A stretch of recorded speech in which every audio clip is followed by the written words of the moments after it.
So we will chant verse 24 now of Dṛg-Dṛśya-Viveka. So let us chant. Kamadhyaschittagadrishya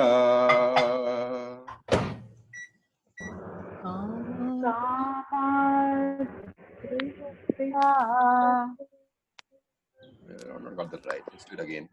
Kamadhyaschittagadrishya Kamadhyaschittagadrishya Sakshittvena chetanam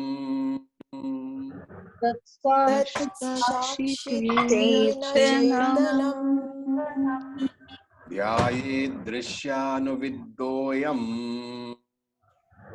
Dhyanendrishyanuvidhyoyam Samadhissa vikalpakaha Samadhissa vikalpaha. Okay, so I'm muting all of y'all. So in the last couple of sessions, we talked about different kinds of meditation, and we talked about 8 types of them. And the first one was Dṛg-Dṛśya Anuviddha Savikalpa Samadhi.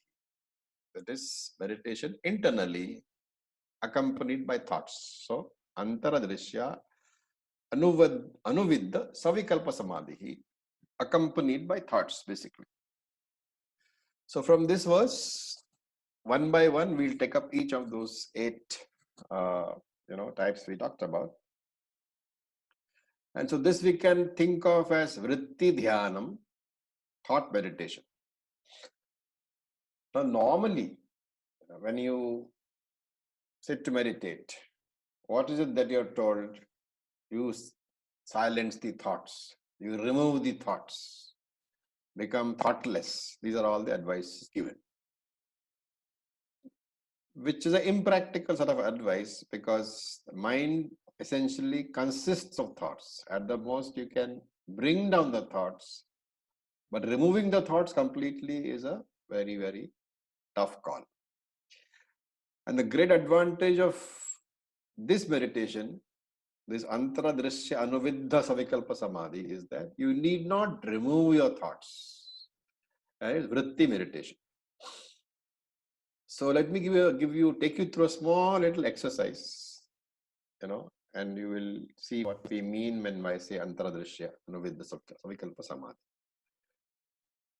So we'll do a 2-minute exercise meditation. Just sit back comfortably, close your eyes, and take a few deep breaths, letting the stress fall away from your body.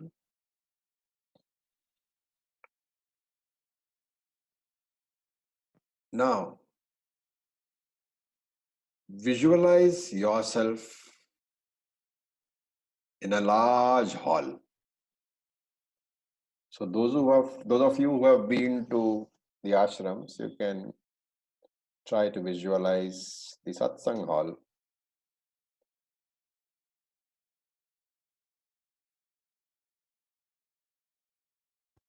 The hall is lit up, full of bright light because of the sun.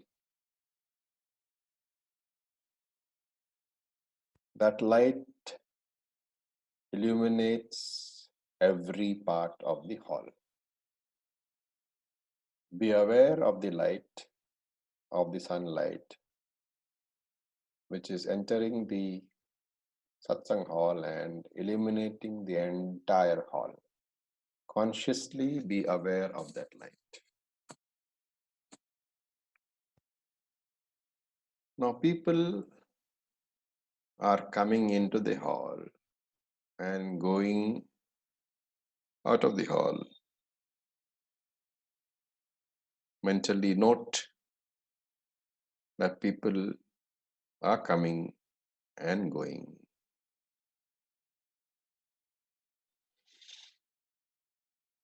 Note also that every person who comes in is made visible to you because of the light principle. Every person who leaves the hall is made known to you because of this light principle.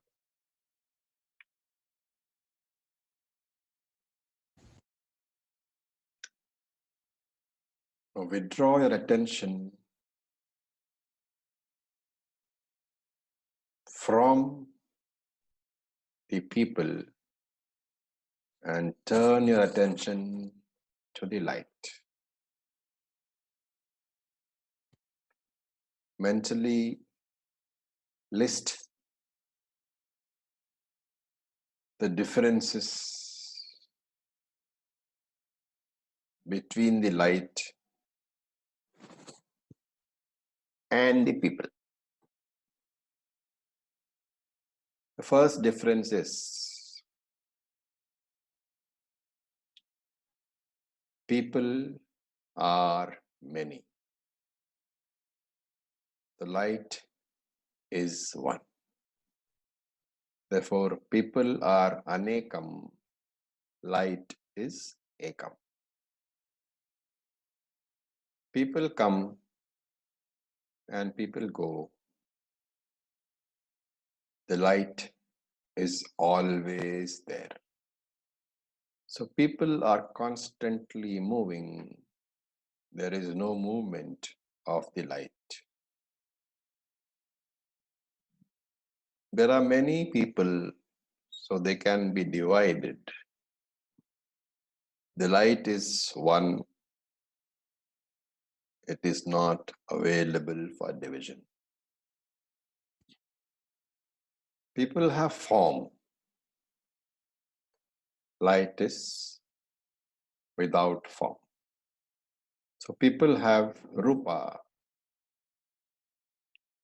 The light is nirakaraha, arupa. If somebody sits down on the floor or rubs against the wall, he can be contaminated by the dirt in the hall.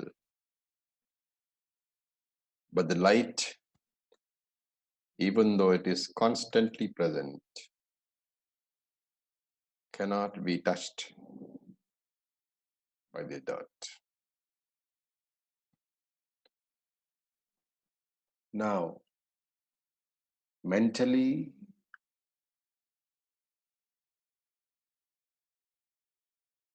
remove the people from your mind. Remember now that you are removing nama rupa from your mind. You are focusing only on the light.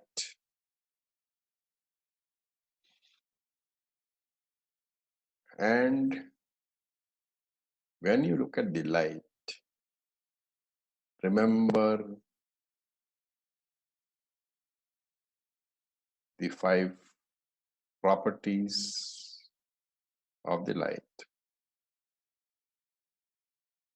Not part, property, product of the people, independent entity because of which people are seen.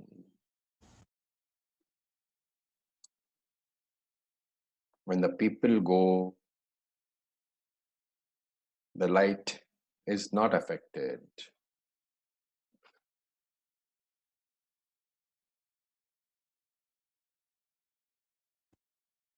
The light is not limited space-wise or time-wise by the people.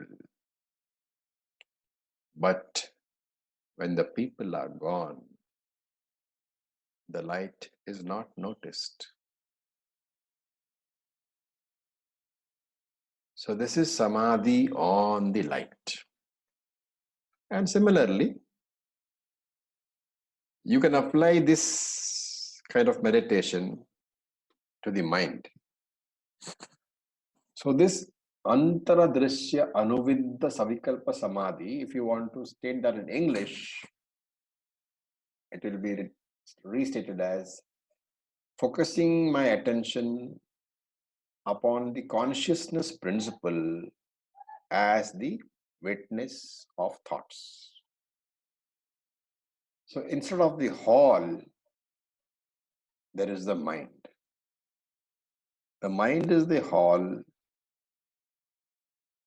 and place of all the people who were coming and going in the hall. There are your various thoughts, raga, dvesha, kama, sukham, dukkham. All these thoughts, these vrittis are constantly arriving and departing from the hall, which in this case is your mind. So remember that all the vrittis by themselves are jada, they are insentient. But they are known only because of the consciousness principle in you, the Atma, which is Sakshi. And when we take the hall example, just as the people in the hall can be known only because of the light, your thoughts are known only because of this consciousness principle. So the light pervades all the people in the same manner. The Sakshi Tattvam, the consciousness principle, it pervades all thoughts. It lights up all thoughts. Once I turn my attention from the thoughts to the Sakshi Tattvam, which is the consciousness principle, I have to use the earlier example to draw a difference between the vritti and the Sakshi. So the vritti comes, the vritti goes. Sakshi does not come and go. Sakshi remains. The vritti, the thoughts, they do not occupy the whole mind. They are only a wave. So it is alpagatam. It is a small part. But the Sakshi pervades the whole mind. So if the whole mind is compared to a lake, then the vritti is a ripple. So Sakshi is the lake and vritti is a ripple. Then vritti has form. So anger, pleasure, sorrow, these are all forms. All thoughts have got forms and therefore they are sakara with form, while Sakshi is nirakara without form. All thoughts are individual, they are sakhanda, they are divisible. Sakshi cannot be divided. It's one entity incapable of being divided. So it is akhanda. Then, whatever the impurities of the thought, whatever the characteristics of the thought, they do not belong to the Sakshi. And therefore we have that beautiful little verse, Name dvesha ragau, name lobha mohau, mado naiva me naiva matsarya bhavaha. None of the gunas or the doshas belonging to the thought, none of them belong to the Sakshi. Thoughts may be pleasant, thoughts may be unpleasant, thoughts may be good, thoughts may be bad. Sakshi is beyond that, is neither good nor bad. Now, of course, there is a limitation between the example of the light and the Sakshi. There is one important difference. What is that? When you take the light and the Sakshi, there is one very important difference. What is that going to be? Anybody?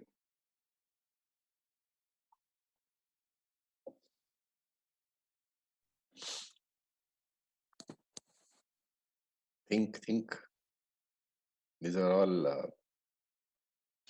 Raviji, Haji.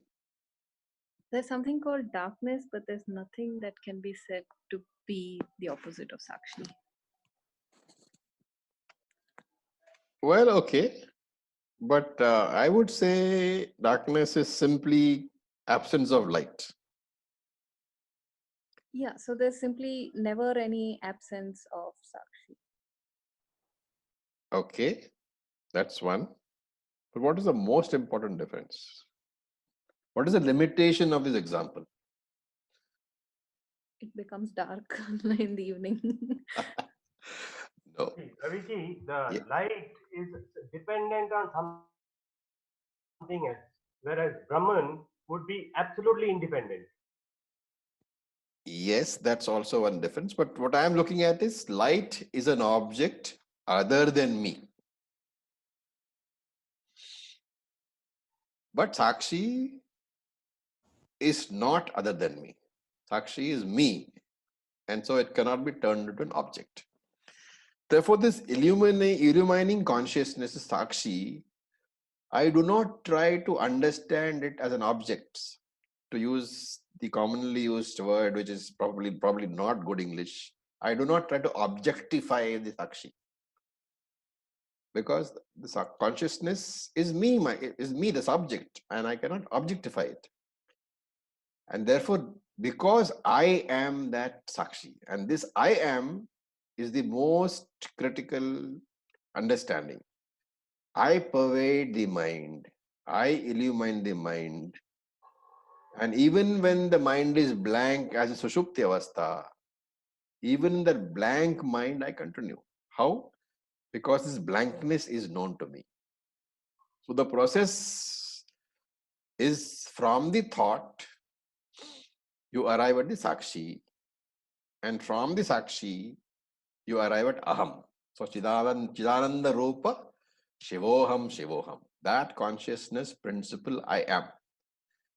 And then you apply the 5 principles and go to I am the consciousness not only behind this mind.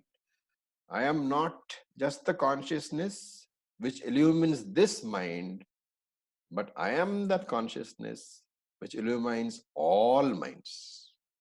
I am the consciousness supporting not only the mind which is present in this body, in this Sukshma Shariram, but I am that consciousness, I am that Sakshi, which is the supporter of all the objects, all the minds in this world, on this universe. So Krishna says, Kshetrajñam chapi mam vidhi sarva kshetreshu bharata. You must understand me as the consciousness everywhere, in all bodies. So what does it mean? This entire universe appears and disappears in me alone, because I am the Sakshi. This is the main feature of Nididhyasana. So far you have been saying Brahman is this, Brahman is that. Brahman is Shuddha, Brahman is Nitya. The world exists in Brahman. All that has to be replaced. Simply replace Brahman or Atman by Aham. When you do that, when Nididhyasana is done with removing Brahman and Atman, replacing by Aham, I or me, then only you will find that Ahankara begins to weaken. Right? And so look at the words. It says Chittaga Drishya Santi. Objects are present in the form. Drishya here means manovritti, the thoughts in the mind. Chittaga means present in the mind. So Chitta is mind. Chittaga Drishya means those thoughts which are present in the mind. And what are the thoughts? You have, Sukha vritti, Dukkha vritti, all these. What kind of thoughts? He says, Kamadhya, Kama Adhi. So Kamadhya means Kama, Krodha, Lobha, Moha, etc. So Kamadhya, Dṛśya, Santi. These kind of thoughts are present in the mind. And Tat Sakshitvena Chetanam Asti. Tat refers to this vritti, the thought which you're talking about. So in the very same mind, along with the vrittis, Sakshitvena Chetanam Asti. Chaitanyam remains as Sakshi. In what form is it there? Sakshitvena. in the form of consciousness alone. So what is the distance between this sakshi and the thought? What is the distance between the vritti and consciousness? Both are bound very intimately together. But the problem is, even though both are appearing together, we focus only on the changing nama rupa. We ignore the sakshi, which is formless. We forget that Chaitanyam alone is Atma. And though this vritti is experienced by us, whenever the vritti comes and the vritti goes, we forget that the experience of Atma is always constantly present. Atma or Brahma Anubhava is constantly present. And Vedanta just tells you that, remember, you don't need to look separately for Brahma Anubhavam because it is constantly there. Atma Anubhavam, Atma experience is constantly present. And therefore, dhyayet. May you focus your attention on what? On that Sakshi Chaitanyam, on that consciousness witness principle you should focus. And how do I focus on the Sakshi? Focusing on the Sakshi means allowing thoughts about the consciousness to enter your mind. Restricting the vritti, restricting the thoughts which you are entertaining to one subject, and that is Sakshi. The mind's job is to entertain thoughts. The mind is not capable of any other activity, and therefore, while entertaining thoughts, make sure that the thoughts are all in the form of Sakshi Akara Vritti. What is the form of the Sakshi? What are the various qualities of the Sakshi? And therefore he says Dhyayet, which means Sakshi Akara Vritti Kuryat. May you have thoughts regarding the Sakshi. So this is called Dṛg-Dṛśya Anuviddha Savikalpa Samadhi. Okay. So with this, I'll stop, and any questions are welcome. This is the first form of the 8 samadhis which we talked about.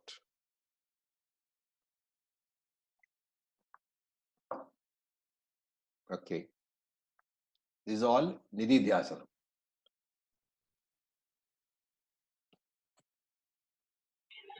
Om Acharya. Om Divya. So Acharya, towards the end, you concluded by saying that mind's job is to entertain thoughts. So Yes. in that case, let the thoughts be related to Sakshi. Yeah. So is it possible to do that even when you're not meditating? No, In because the sense that when you need to focus your mind whatever you are doing. So when you meditate, focus your mind on the Sakshi. But basically, focusing mind on Sakshi means what? Recalling all the teachings so far. You know, every teaching regarding Atma has to be recalled one by one. So for example, okay, so that becomes the Sakshi Vritti Akara meditation. And it's possible to do that only when your mind is not required for any other activity. Obviously, if you're studying or if you're working or even if you're crossing the road, you don't want to do this. right.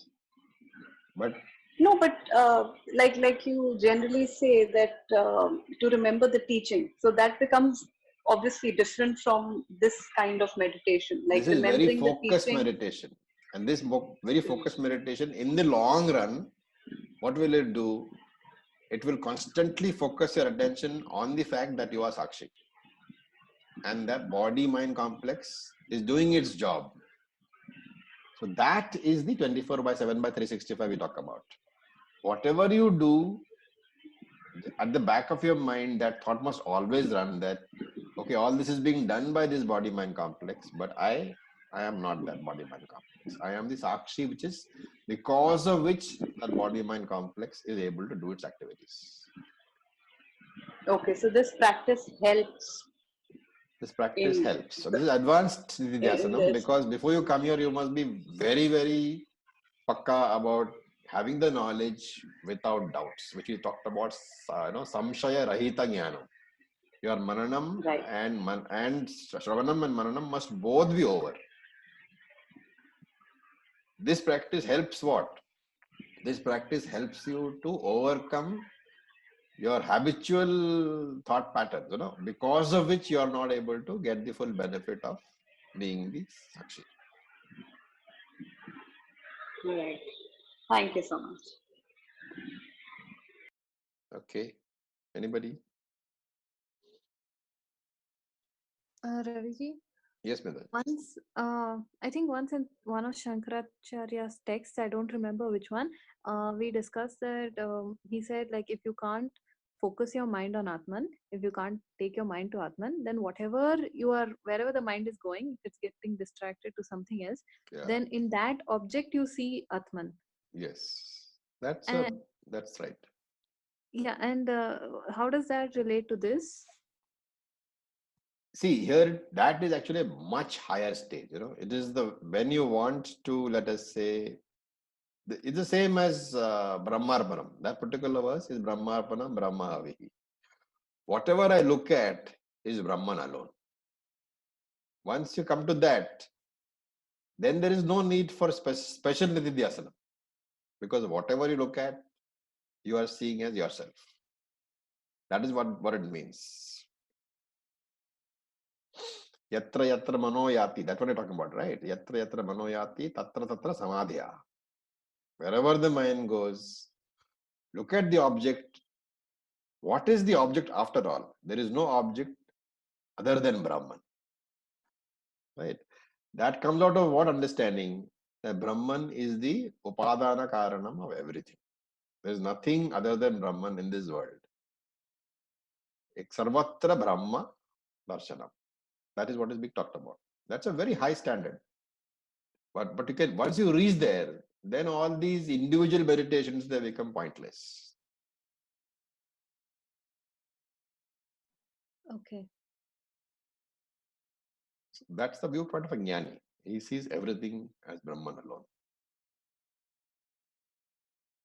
That is what is said in the verse also, right? Brahmarpanam Brahma Havihi. I am Brahman, the food is Brahman, the one who eats is Brahman, all that is Brahman. Yes.